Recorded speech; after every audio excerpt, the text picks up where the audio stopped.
Masak, Cik. Kasih. Cepat duduk, cepat duduk. Kasih. Okey. Kalau Cik dua nak minum ke, ambil kat sini je tau. Kita dah sediakan. Jadi, macam mana perjalanan ke sini Cik Jacqueline dan Cik Izzy? Saya tadi jam di bawah. Saya tadi jalan bagus, tidak juga jam. Tapi itulah lambat bangun pula. Jadi Cik berdua sempat ke ambil sarapan tadi? Saya tak sempat pula. Lambat-lambat bangun pun sempat juga. Terus ya, lepas sesi ni kita boleh makan ya? Boleh. Okey, Cik Jacqueline dengan Cik Izzy. Jadi saya ingin kenalkan diri saya lah. Jadi saya merupakan kaunselor untuk sesi kaunseling cik berdua. Dan nama saya adalah Ignatius Anak Java. Jadi saya dah tahu dah nama cik berdua, tapi saya nak tahu lebih dalam lagi. Boleh tak cik berdua ceritakan latar belakang Cik Izzy dengan Cik Jacqueline kepada saya lah, saya nak dengar sikit. Okey. Baiklah. Nama saya Izzy Zerlin. Saya berasal daripada Sabah. Saya berumur 22 tahun. Dan sekarang saya sedang belajar di UiTM Shah Alam. Saya mempunyai 6 orang adik-beradik dan saya anak yang keempat. Keluarga saya semua sangat beramah. Dorang suka bertegur sapa dengan orang-orang sekeliling. Begitu juga dengan saya. Okey, terima kasih Cik Izzy. Kalau Cik Jacqueline macam mana pula? Okey, nama saya Jacqueline Josie Jubilik dan saya juga berasal dari Sabah, berumur 22 tahun. Saya merupakan anak keempat daripada 7 orang adik-beradik. Dan saya dengan ibu bapa saya serta adik-beradik saya mempunyai hubungan yang akrab. Tiada sebarang masalah antara kami. Okey, baiklah. Terima kasih Cik Izzy dan Cik Jacqueline kerana sudi cerita sedikit latar belakang tentang Cik berdua lah. Jadi, sebelum kita mulakan sesi kaunseling pada hari ini, saya ingin beritahu sedikit maklumat bahawa sesi kaunseling pada hari ini adalah sesi kaunseling berkumpulan, di mana yang terlibat hanya saya dan Cik berdua sebagai klien lah. Jadi sesi kaunseling kita pada hari ini adalah dilindungi oleh akta kerahsiaan. Namun akta ini dia tak berlaku sekiranya Cik berdua mengancam diri sendiri ataupun mengancam orang lain, dan ia juga tak berlaku jika Cik Izzy ataupun Cik Jacqueline terlibat dalam masalah jenayah yang melibatkan pihak ketiga, iaitu pihak mahkamah. Namun untuk maklumat yang diberikan adalah sedikit sahaja mengikut keperluan kes. Jadi adakah Cik Jacqueline dengan Cik Izzy bersetuju untuk meneruskan sesi kaunseling hari ini? Saya setuju. Saya juga setuju. Okey, baiklah. Cik Izzy dengan Cik Jacqueline boleh tanda tangan akta surat komitmen ini.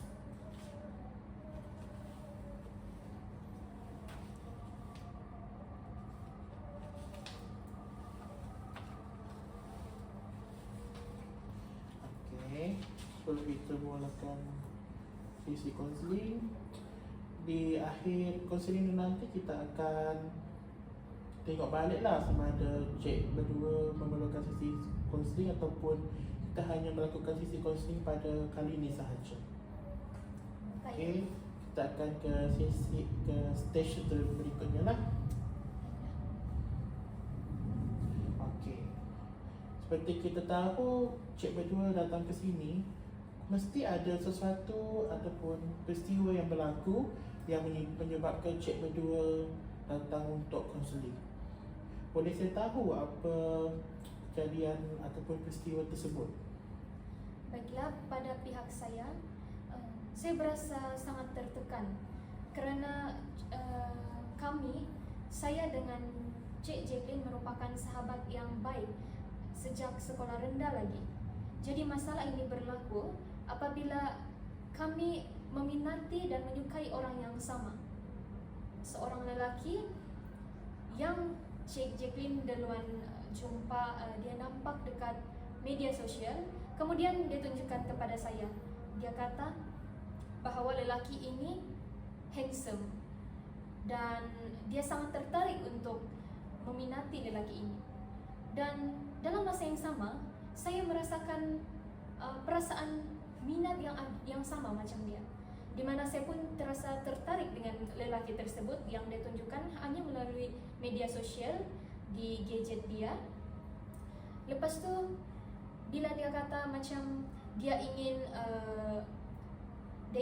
bersama dengan lelaki itu seperti mana remaja-remaja sekarang lakukan, namanya couple.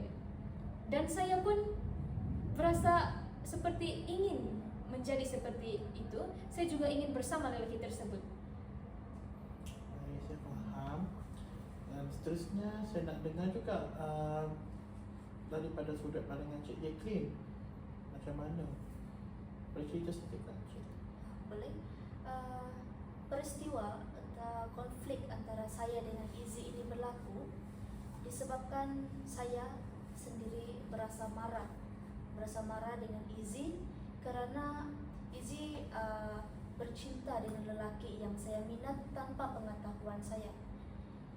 Izzy sedia maklum bahawa saya sangat suka dengan lelaki tersebut, sehingga setiap hari semasa kami berada dalam kelas ataupun di mana-mana sahaja, sama ada dalam chat, saya selalu menceritakan tentang lelaki itu kepada Izzy. Sebab saya sangat tertarik dengan lelaki tersebut. Namun satu hari itu saya mendengar bahawa Izzy dengan lelaki tersebut bercinta tanpa pengetahuan saya. Jadi pada hari tersebut saya rasa sangat dikhianatilah. Selama ini kau ceritakan semua isi hati kau terhadap lelaki tersebut kepada kawan baik kau, yaitu Izzy. Namun yang mendapat lelaki itu adalah dia. Jadi saya sangat rasa dikhianatilah dan kecewa sangat dengan Izzy. Okey, kita akan ke stage seterusnya, iaitu understanding.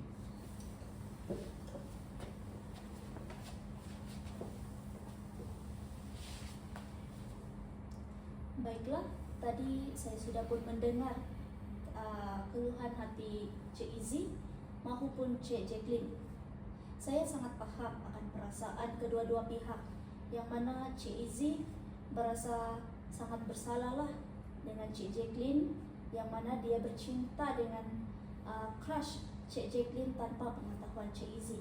Manakala Cik Jacqueline pula berasa sangat dikhianati kerana Izzy tidak memberitahu pun yang dia ada perasaan dengan lelaki yang dia minat itu.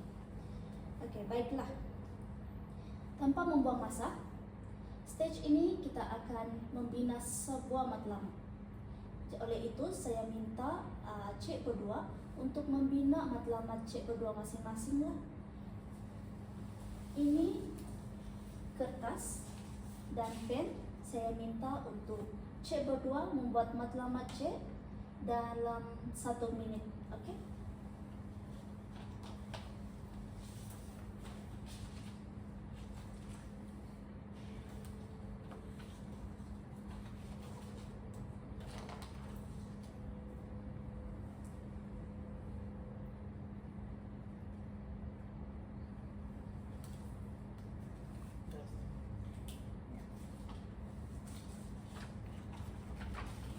Baiklah, memandangkan cik berdua sudah pun menulis matlamat masing-masing, boleh saya dengar daripada Cik Izzy apa matlamat yang Cik Izzy tulis dalam kertas tersebut? Baiklah, matlamat saya pada hari ini cuma satu, iaitu saya ingin hubungan persahabatan kami baik semula. Sebab saya juga rindu untuk bersama-sama dengan sahabat saya sendiri. Baiklah, bagaimana pula dengan Jacqueline? Saya rasa matlamat kami nak capai ini adalah sangat realistik kerana ia merupakan tujuan kami untuk ke pengambil sisi kaunseling untuk merapatkan semula hubungan yang telah renggang lah akibat peristiwa yang telah terjadi. Jadi saya rasa ia sangat realistik lah. Baiklah, saya sedia maklum bahawa matlamat yang Cik berdua bina adalah sama, iaitu ingin memperbaiki hubungan persahabatan Cik berdua. Oleh itu saya ingin bertanyalah, adakah matlamat ini realistik pada pendapat Cik Izzy? Pada pendapat saya sangat realistik sebab kami mempunyai satu tujuan yang sama di mana ingin menyelesaikan masalah ini dan ingin hubungan kami seperti dahulu yang tidak ada apa-apa masalah lagi. Baik, bagaimana dengan Cik Lin? Saya rasa ia sangat realistik dan dia sangat senang dicapai lah. Baiklah, saya faham. Soalan yang seterusnya, adakah matlamat yang Cik berdua bina ini boleh dicapai dan berapa lamakah matlamat ini boleh dicapai? Bagi saya sudah tentu matlamat ini boleh dicapai jika ada kerjasama yang sangat baik daripada semua pihak. Dan sebab itulah kami mengambil sesi kaunseling pada hari ini kerana saya percaya dengan sesi kaunseling ini masalah ini akan dapat perbaiki dengan secepat mungkin. Bagaimana dengan Cik Jacqueline?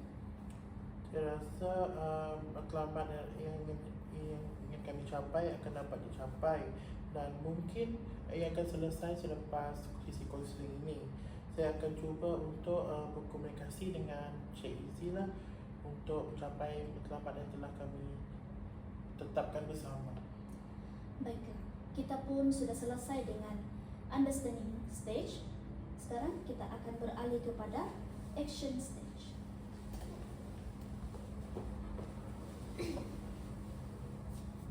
Okey, baiklah.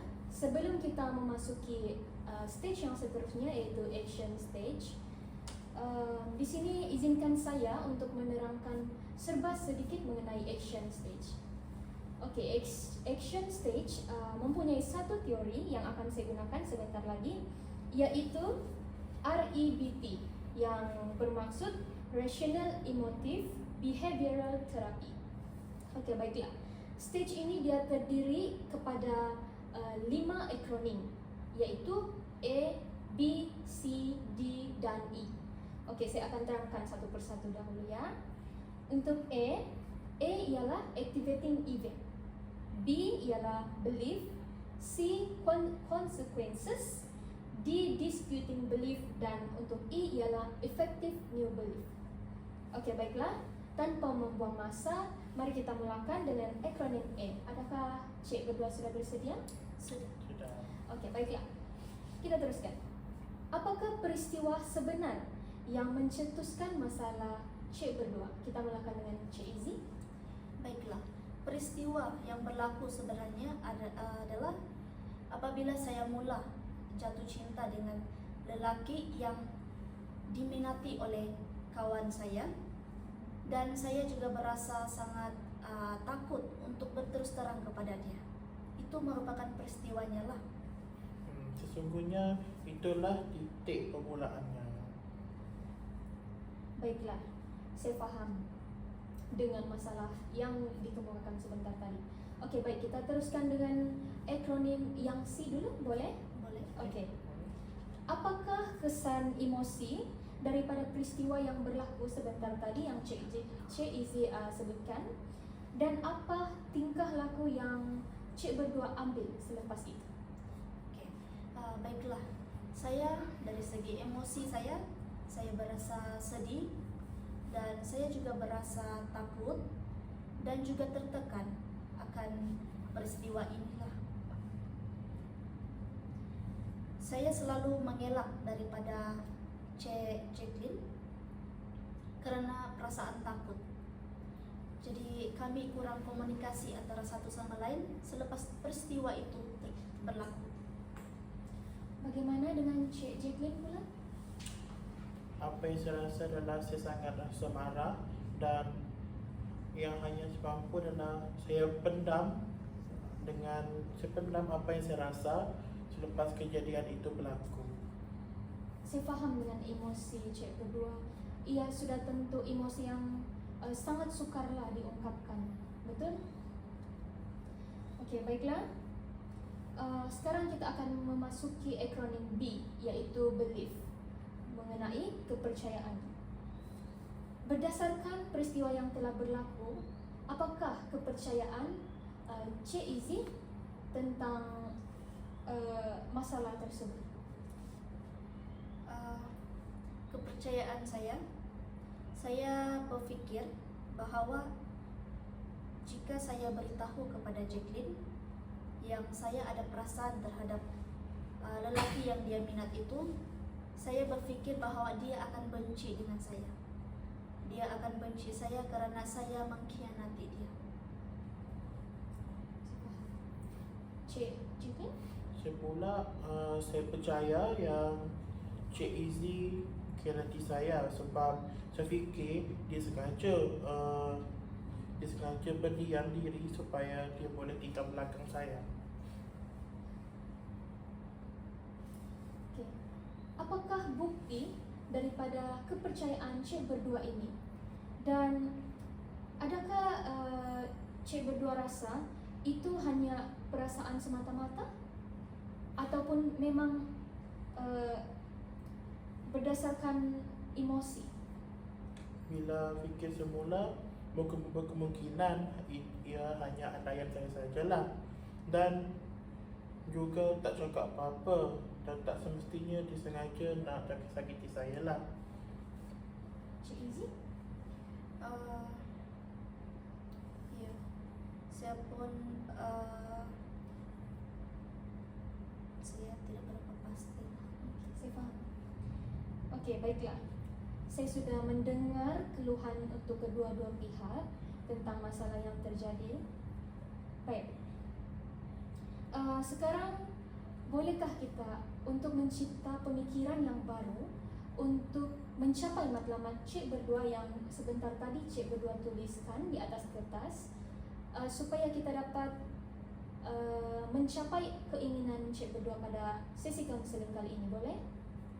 Boleh. Okey. Saya di sini ada kertas, saya akan berikan sekali lagi kertas. Okey.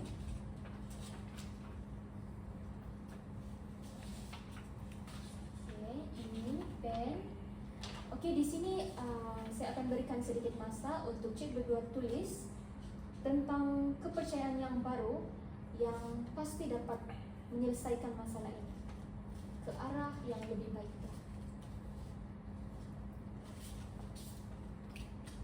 Dan dalam masa yang sama, Cik berdua juga boleh fikirkan apa tindakan Cik selepas ini untuk sebagai strategi untuk menyelesaikan masalah yang berlaku. Ini sudah? Sudah selesai. Okey, terima kasih. Kita akan teruskan dengan jawapan Cik berdua. Baiklah, saya akan mulakan terlebih dahulu. Saya sepatutnya perlu jujurlah kepada kawan saya, walaupun saya tahu ia menyakitkan. Namun bersikap jujur adalah lebih baik daripada kita berdiam diri. Itu pendapat saya lah. Pada pendapat saya pula, saya percaya yang Cik Izzy rasa takut untuk memberitahu saya perkara yang sebenarnya. Baiklah. Di sini saya lihat di mana Cik berdua masih mempunyai hubungan yang masih baik. Dia macam tidak terlalu jauh. Jadi peluang untuk kembali pulih itu sangat tinggi. Jadi harapan saya juga untuk sesi konseling ini agar cik berdua dapat mencapai matlamat yang seperti mana cik berdua katakan sebentar tadi. Oke, baiklah. Terima kasih atas kerjasama cik berdua dan seterusnya kita akan teruskan kepada stage yang terakhir.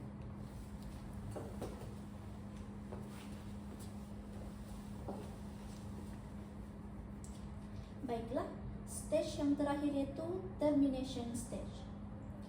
Dalam stage ini kita akan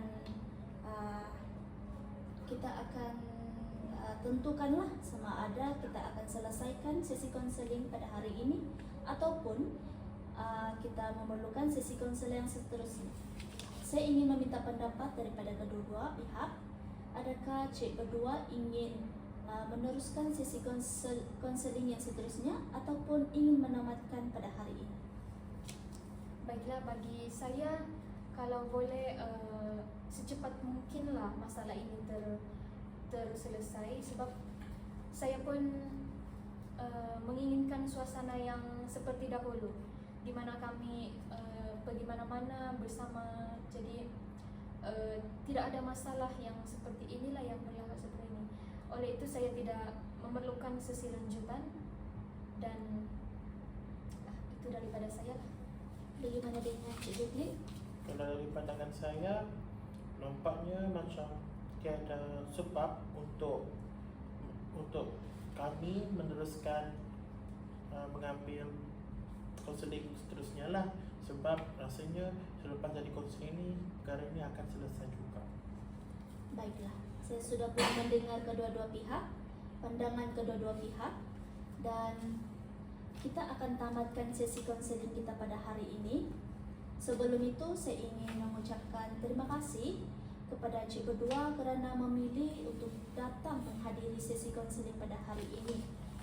Saya juga ingin berterima kasih kerana sepanjang sesi konseling ini cik berdua memberi kerjasama yang baik dan tidak membuat apa-apa yang tidak diingini, dan saya rasa kita patut juga menghabiskan sesi konseling kita pada hari ini. Saya ingin meminta maaf sekiranya ada tutur kata silap saya, sekiranya saya ada cakap kasar terhadap cik berdua, maafkan saya. Kita akan tamatkan sesi konseling ini dan sekian, terima kasih.